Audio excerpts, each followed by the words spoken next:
Assalamualaikum warahmatullahi wabarakatuh. Kami dari kelompok 11, mata kuliah bimbingan konseling, yang beranggotakan 2 orang, yakni saya sendiri atas nama Anissa Kurniawati dan teman saya Muhammad Aswareanas, akan mempresentasikan tema bahasan kami mengenai international therapy, Rational Emotive Behavioral Therapy in US, atau terapi internasional, yakni terapi perilaku emosi rasional di Amerika.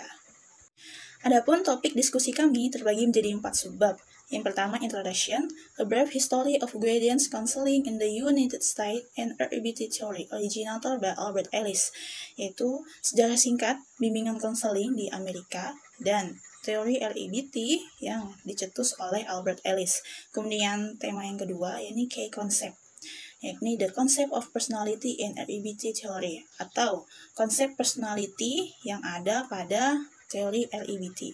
Kemudian yang ketiga, therapeutic process, proses terapi yang di situ merupakan proses terapi dari REBT. Kemudian yang keempat, application therapy, application of therapy to the counselor, atau pengaplikasian terapi kepada pihak konseling. Baik, saya mulai dari introduction. A brief history of guidance counseling in the United States. Guidance and counseling as a profession first emerged in America in the early 20th century, when Frank Person opened a clinic in Boston to instruct young people in finding suitable jobs. In the 1950s, this field experienced very rapid development, not only in the field of work, but also in the field of education. Since then, the emergence of guidance and counseling in America at the beginning of the 20th century is a logical guide to the dynamic of American society at that time, and began to develop art counseling theories such as REBT, which was coined by Albert Ellis, yakni pengenalan sejarah singkat bimbingan dan konseling di Amerika. Bimbingan dan konseling sebagai profesi pertama kali di Amerika pada awal abad 20, yakni ketika Frank Person membuka klinik di Boston untuk memberi pengarahan kepada para pemuda untuk memperoleh pekerjaan yang sesuai. Adapun pada tahun 1950-an, bidang ini mengalami perkembangan yang sangat pesat, bukan hanya dalam bidang pekerjaan, namun juga merambah kepada bidang pendidikan. Sejak saat itu pun, munculnya bimbingan dan konseling di Amerika pada awal abad 20 merupakan tuntunan logis dari dinamika masyarakat Amerika pada kala itu. Dan sejak saat itu pula mulai berkembangnya teori-teori konseling lain, contohnya seperti REBT yang dicetus oleh Albert Ellis.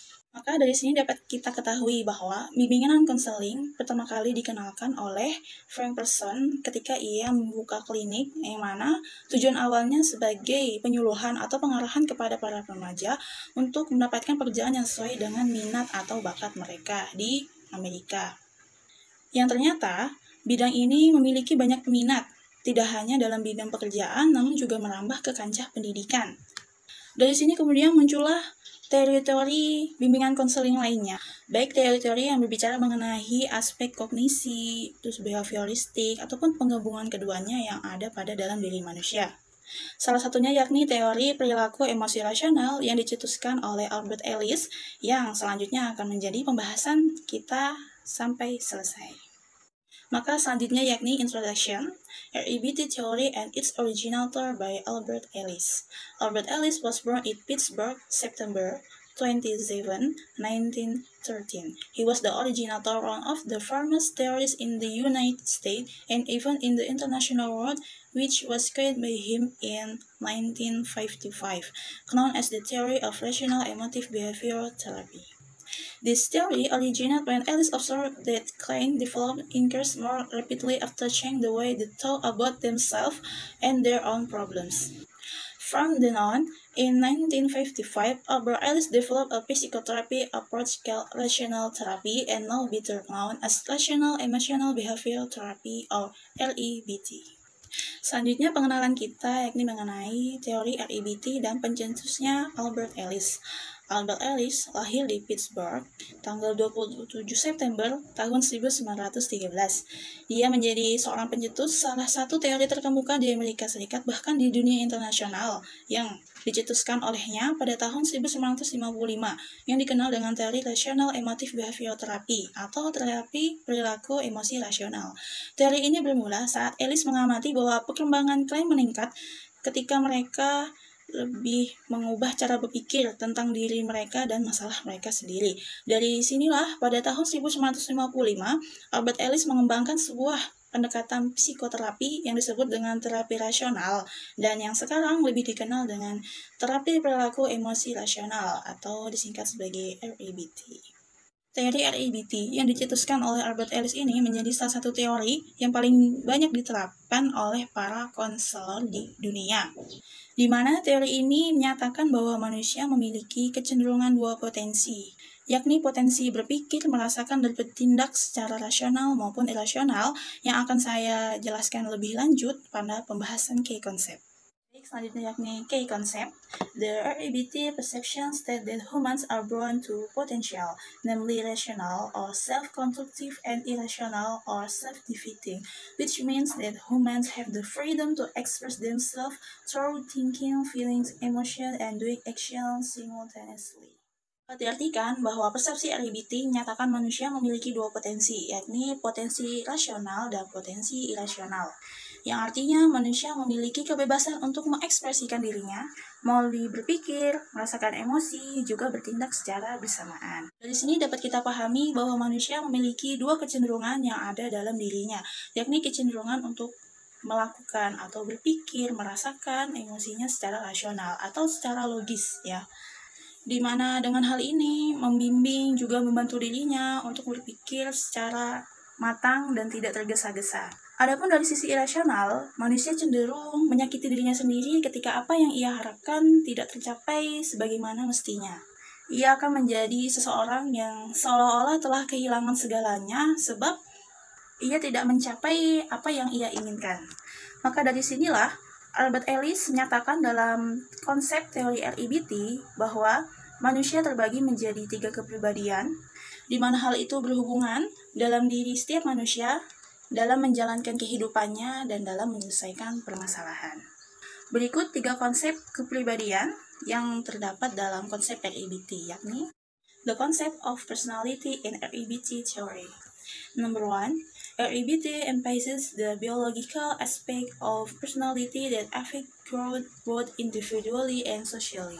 Ini diartikan bahwa REBT menekankan aspek biologis pada kepribadian yang memengaruhi pertumbuhan manusia, baik secara individu maupun sosial. Maka dari sini dapat kita pahami pula bahwa aspek biologis ternyata memengaruhi kepribadian seseorang melalui pertumbuhannya sejak ia kecil hingga dewasa, di mana dari setiap jenjang usia yang ia lewati akan memberikan kepribadian atau cara ia bagaimana mengekspresikan emosi yang ia miliki. Contoh, ketika kecil, manusia akan cenderung manja, ia akan cenderung selalu ingin bersenang-senang atau bermain, dan juga cenderung untuk selalu dilindungi oleh orang-orang yang lebih tua. Kemudian ketika anak-anak, maka manusia akan mulai merasakan apa itu tugas belajar. Dari sini pula anak-anak akan mulai merasakan bagaimana rasanya sedih, bagaimana rasanya sakit, dan juga bagaimana rasanya senang ketika ia bertemu dengan teman-temannya, bertemu dengan gurunya, dan juga bagaimana ia bertingkah ketika di rumahnya. Adapun ketika manusia menginjak usia remaja, maka gejolak emosi yang ia miliki akan semakin meningkat. Semisal ia akan mulai merasakan perasaan suka kepada lawan jenisnya, di mana juga pada usia remaja ini, manusia akan cenderung ingin menampilkan jati dirinya sendiri. Adapun ketika seseorang itu menjadi dewasa, maka ia akan selalu menjadi tuntunan. Ia akan menjadi contoh, juga teladan bagi anak-anaknya, juga dari pandangan masyarakat yang akan menilainya sebagai seseorang yang telah paham bagaimana hidup sebagaimana mestinya. Kemudian yang kedua yakni social aspect of personality. Humans spend time for impressing by others so that they are considered good and worthy by social society. Adapun aspek sosial kepribadian, yakni manusia menghabiskan waktu untuk mengesankan orang lain agar ia dianggap baik dan layak oleh masyarakat sosial. Di aspek ini dapat diketahui bahwa manusia cenderung ingin mendapatkan apresiasi dari masyarakat luas. Ia ingin selalu dianggap layak, ingin selalu dianggap baik dengan apa yang selalu ia lakukan. Manusia akan berusaha sebaik mungkin, sekuat mungkin agar orang lain memberikan kesan yang baik kepada dirinya. Hal ini pula sering kita temui dalam kehidupan sehari-hari, yakni seperti ketika melakukan presentasi. Maka kita akan seberusaha mungkin melakukan presentasi yang dapat mengesankan teman-teman maupun dosen kita. Hal ini bukanlah sesuatu hal yang asing sebab kita sendiri pun hidup sebagai masyarakat sosial. Namun, dari kecenderungan ini, jika terlalu berlebihan, maka akan menimbulkan sosok yang egois atau kecenderungan untuk mementingkan diri sendiri dan selalu ingin menjadi self-centered atau menjadi perhatian utama. Bisa juga terjadinya emotional disturbance atau gangguan emosi, sebab manusia terlalu memperhatikan apa yang dikatakan oleh orang lain terhadap dirinya, sehingga ia akan bisa menjadi frustasi, depresi, ataupun begitu merasa gagal ketika orang lain berpendapat kurang sesuai terhadap apa yang ia mau. Seperti itu. Kemudian aspek yang terakhir yakni psychological aspect of personality. The fundamental principle of REBT is that emotional upset, which are distinguished by feelings of sadness, regret, irritation, and frustration, are usually rooted in irrational beliefs. Pada aspek psikologis kepribadian ini, prinsip mendasar dari REBT menyatakan bahwa gangguan emosional yang dibedakan dengan adanya perasaan sedih, penyesalan, jengkel, dan frustasi biasanya berakar dari keyakinan-keyakinan yang irasional. Aspek ini masih berhubungan dengan kedua aspek sebelumnya, yaitu aspek biologis dan aspek sociality, dan yang terakhir adalah aspek psikologis ini yang begitu lekat dengan emosi seseorang. Yang mana sudah saya jelaskan tadi, ketika seseorang cenderung akan keyakinannya terhadap pemikirannya yang irasional, ia akan terus-menerus merasakan sedih, penyesalan, jengkel, dan frustasi, dan biasanya risiko terbesarnya adalah melakukan tindakan-tindakan kriminal yang menyakiti dirinya sendiri, contohnya yakni self-harm. Sudah sangat sering kita ketemui bahwa orang-orang yang biasanya depresi akan permasalahannya yang tidak dapat ia selesaikan, maka ia bisa cenderung untuk menyakiti dirinya sendiri. Maka dari itu, dari teori ini diharapkan para konselor dapat benar-benar mendengarkan juga memahami setiap pikiran juga perasaan yang dialami oleh para konseli, agar mereka tetap bisa menyelesaikan permasalahannya dengan kepala dingin dan secara bijak, juga membantu para konseli untuk secara pelan-pelan mengurangi perbuatan irasional yang selalu menyakiti dirinya. Selanjutnya, pembahasan akan dilanjutkan oleh Mas Aswar mengenai proses terapi dan pengaplikasian terapi kepada para konseli. Bismillahirrahmanirrahim. Selanjutnya saya akan melanjutkan penjelasan tentang terapi internasional, dalam hal ini REBT, Rational Emotive Behavior Therapy, yang dimana terapi ini paling sering sering digunakan dalam dunia psikoterapi di dunia. Contohnya misalnya di Amerika ini sudah cukup terkenal, termasuk di Singapura, menggunakan terapi ini sebagai terapi bagaimana menyembuhkan klien dari masalah-masalah psikologis. The RET was built on the philosophy that what disturbs the human soul is not the events, but how the human being reacts or perceives those events.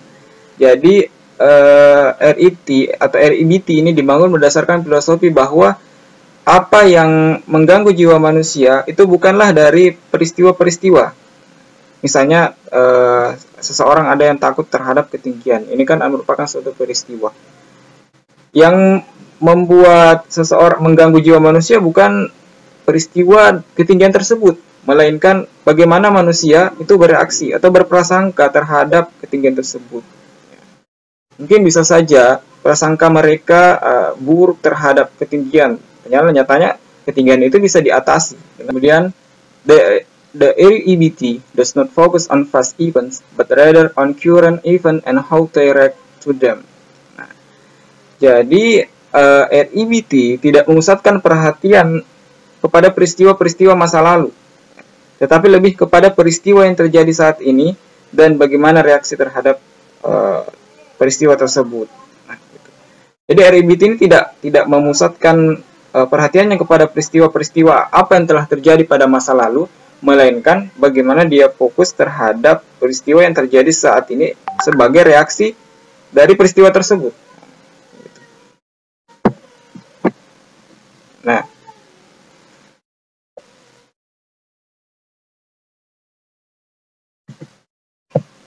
the REBT also believes that every human being has a choice, is able to control his ideas, attitudes, feeling, and action, and is able to compose his life according to his own will or choice. Jadi REBT ini juga percaya bahwa setiap manusia itu mempunyai pilihan. Pilihan terkait dengan pemikiran yang rasional dan juga pemikiran yang irasional. Dan juga REBT percaya bahwa mereka mampu mengontrol ide-idenya, sikap, perasaan, dan tindakan-tindakannya, serta mampu menyusun kehidupannya menurut kehendak atau pilihannya sendiri. Dia bisa saja, menurut pandangan REBT, dia bisa saja berpandangan tentang pemikiran yang irasional. Mungkin dia bisa down terhadap sesuatu, tapi dia juga bisa memilih untuk berpikir secara rasional, yaitu bagaimana dia berusaha untuk keluar dari permasalahan-permasalahan yang mereka hadapi. Next ya. In REBT view, anxiety is not irrational, but as an inaccuracy of feeling, enough of profit feeling, the are broadly awakened from rational ideas. Definition of positive emotion include love, happiness, pleasure, and curiosity. The accuracy of negative emotion can be grief, regret, frustration, and nuance, aggravation, dissatisfaction, and irritability. Nah, jadi dalam pandangan REBT juga, kecemasan itu bukan irasional. Nah, kecemasan itu bukan pemikiran yang irasional, tetapi sebagai ketidaktepatan perasaan atau inappropriate feeling yang terbangun secara luas dari ide-ide rasional. Ada dua ketepatan yang bisa dipilih oleh pemikiran, yaitu ketepatan emosi positif dan juga ketepatan emosi negatif. Ketepatan emosi positif itu bisa berupa kebahagiaan dalam hubungan cinta atau kebahagiaan, kesenangan, dan rasa ingin tahu. Sedangkan ketepatan emosi negatif dapat berupa duka cita, penyesalan, frustasi, gangguan, kejengkelan, tidak puas, dan juga sifat lekas marah. The next, kita akan lanjut ke bagaimana mengaplikasikan REBT sebagai psikoterapi dalam menyelesaikan masalah psikologis. Nah, jadi untuk terapi REBT ini itu lebih cocok kepada ini lebih efektif ya diterapkan ke beberapa permasalahan psikologis atau masalah-masalah klinis, antara lain seperti client who experience moderate anxiety, yaitu klien yang mengalami kecemasan yang moderat. Kemudian yang kedua, client who face marital problem, klien yang menghadapi masalah di bidang perkawinan. Kemudian yang ketiga adalah klien yang mengalami kesulitan seksual, client who experience sexual difficulty. Kemudian klien who experience neurotic personality disorders, yaitu klien yang mengalami gangguan kepribadian neurotik. Selanjutnya itu adalah klien who experience character disorder, yaitu klien yang mengalami gangguan karakter. Selanjutnya adalah narcissists and adult criminals, borderline psychotics who have certain contact with reality, yaitu para remaja nakal dan para kriminal dewasa, para psikotik borderline, para psikotik yang memiliki kontak tertentu dengan kenyataan. Kemudian terakhir, the client who experience psychosomatic problem, itu para klien yang mengalami masalah-masalah psikosomatik. Ini biasanya penyakit yang didapatkan yang timbul dari tubuh, tapi ketika diperiksa secara klinis kedokteran dia tidak memiliki penyakit, tapi dia merasa sakit dalam tubuhnya. Itu biasanya disebut sebagai psikosomatik. Jadi selanjutnya kita akan bagaimana menerapkan secara aplikatif antara seorang psikiater dengan klien untuk menyelesaikan permasalahan-permasalahan dengan masalah psikologis dengan menggunakan terapi REBT ini. Nah, tahap pertama yang harus dilakukan oleh terapis adalah at an early stage, client tell them how sad feelings are. Nah, jadi di mana di sini klien menceritakan perasaan-perasaan yang menyedihkan bagi mereka, begitu. Nah, perasaan menyedihkan bagi mereka misalnya seperti mereka takut terhadap ketinggian, mereka mempunyai permasalahan dalam hidup yang tidak tahu bagaimana menyelesaikan permasalahan, bagaimana keluar dari permasalahan yang dihadapi, atau mungkin dalam hal belajar, dia tidak mempunyai motivasi dalam belajar, khususnya belajar tentang pembelajaran eksak atau pembelajaran matematika. Nah, di situ klien menceritakan secara detail, secara terperinci, secara gamblang bagaimana permasalahan itu bisa timbul. Nah, kemudian di sini perannya terapis adalah bagaimana membantu kliennya untuk menceritakan permasalahannya senyaman mungkin. Nah, jikalau tidak nyaman untuk menceritakan bagaimana perasaan-perasaan menyedihkan yang dihadapi, maka di sini peran terapis agar bagaimana membuat klien tersebut mampu nyaman atau membuat rileks dari klien tersebut untuk menceritakan permasalahan yang menyedihkan dalam hidupnya misalnya, begitu. Kemudian setelah